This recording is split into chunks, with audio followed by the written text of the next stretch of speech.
po ng koreksyonal, walang iba kundi si Attorney Rachel Ruelo.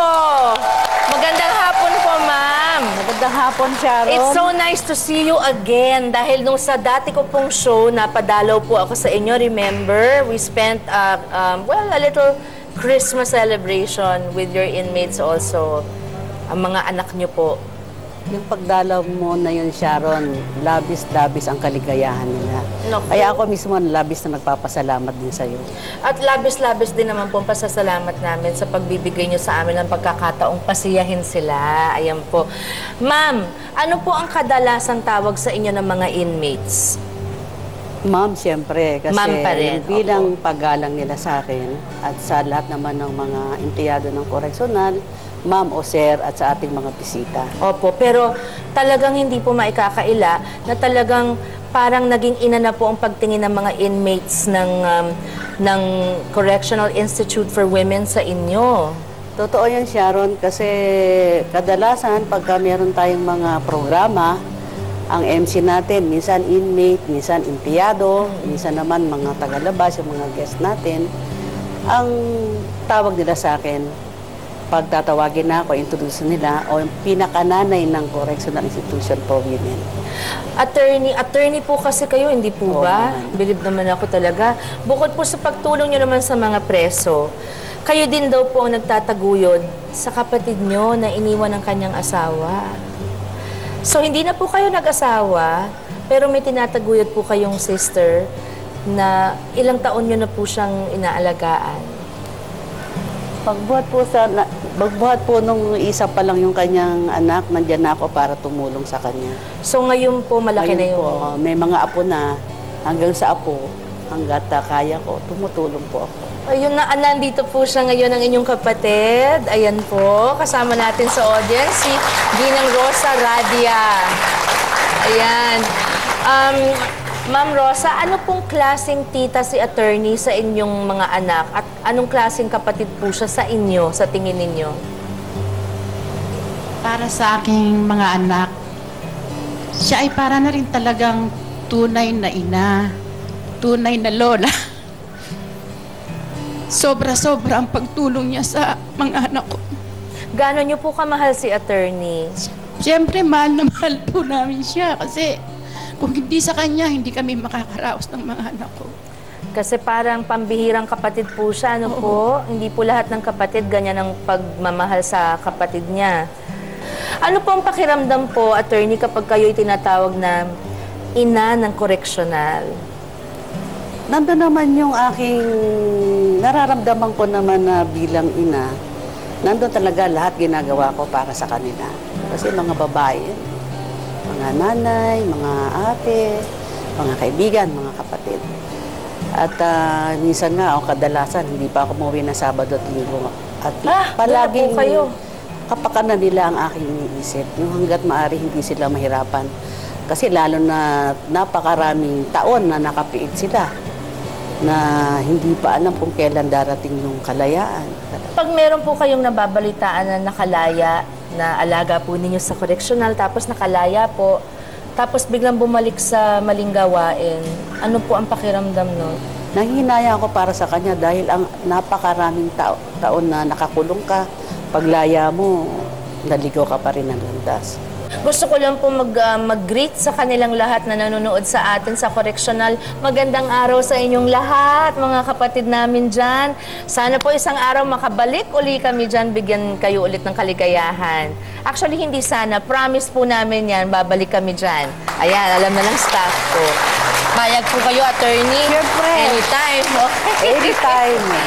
At halos buong buhay nyo, attorney, inalay nyo na sa inyong pamilya, sa mga inmates, sa mga nakikilala nyong preso pa. Kaya naman po, alam nyo bang imposible namang imposibleng mawalan ng mga tao na napakalaki ng pasasalamat sa inyo. Hindi pwedeng mawala sa buhay nyo yan.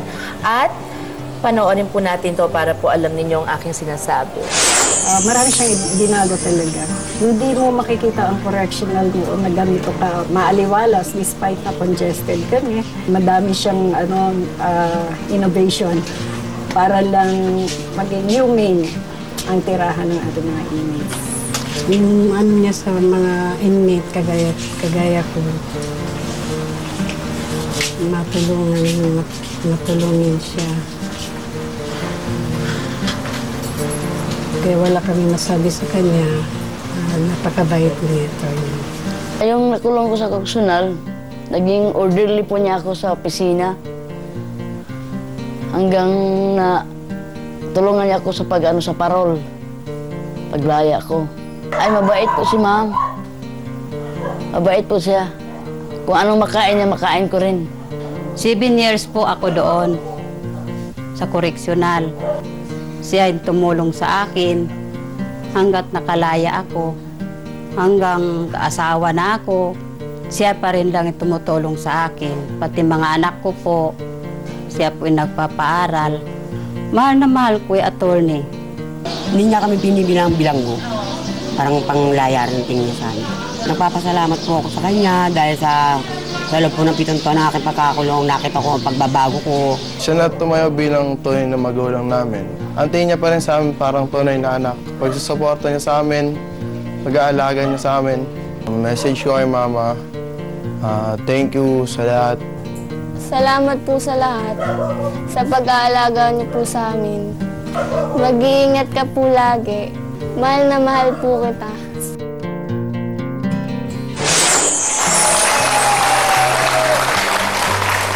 Attorney, ano pong nais niyong sabihin sa lahat ng nagbigay ng mensahe sa inyo? Natutuwa naman ako kasi isang napakalaking bagay yung ina-appreciate yung nagagawa mo para sa kanila. At para naman doon, marami kasi tayong tinutulungan, Sharon.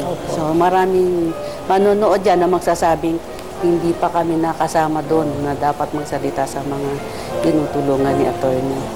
Ang masasabi ko lang sa kanila, kung ano ang makakayanan ko, sana pagpasensyahan nila dahil isang kawali na lang ako ng pamahalaan, ordinaryong tao lang. Kung ano po ang makakayanan ko, yun po ang gagawin ko. Huwag lang pong maghihinanakit yung iba na hindi po kayang ibigay. Lahat ng gusto nilang gawin ko para sa kanila. Tsaka naku, Diyos ko, sobra-sobra na hong pagbibigay yun. Huwag naman din po sana nilang abusuhin ang kabutihan ng puso nyo para marami kayong matulungan. Di po ba? Hindi naman nagsasawa si attorney dyan.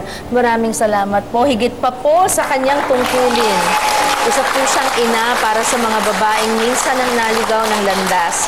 Maraming salamat muli, Attorney Rachel, sa pagpapakita sa amin na sa puso nagiging inang isang babae sa pagbigay ng kalinga at pag-asa na muling magtiwala at maging maayos ang buhay ng iba. Salamat sa inyo, Attorney. Maraming salamat din, Sharon.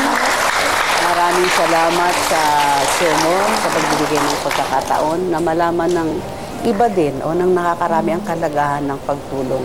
Tama po. Pag meron pong lumaya, na meron po sigurong if you can give a letter of recommendation, kunyari ano, kasi marami sa ating mga kapatid, kababayan, na let's say, parang naturally, may stigma attached sa isang ex-con. So, minsan po, pag lumalaya na-serve na ang sentence, tumino na ang, kumbaga, galing koreksyonal, nahihirapan maghanap ng trabaho. Sana po pagbigyan natin. Siguro kung merong letter of recommendation from you, na sigurado silang matino talaga itong natuto na at lahat, maybe it will help them better. You know, everybody deserves a second chance. And who will give them a second chance kundi po tayo. Hindi po ba? Maraming salamat po, Attorney. Maraming salamat. Salamat po. Susunod po, isang inang kumukupkop ng mga batang napapadpad sa kanilang tahanan. Basta napadaan ka lang, gutom ka, kailangan mo ng pamilya, abay bukas po ang kanyang tahanan.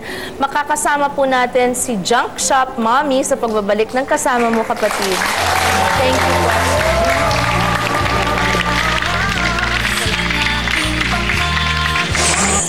Ganyan sila, masaya kami, para kami magkakapatid, magkakaibigan, napakasimple ng buhay.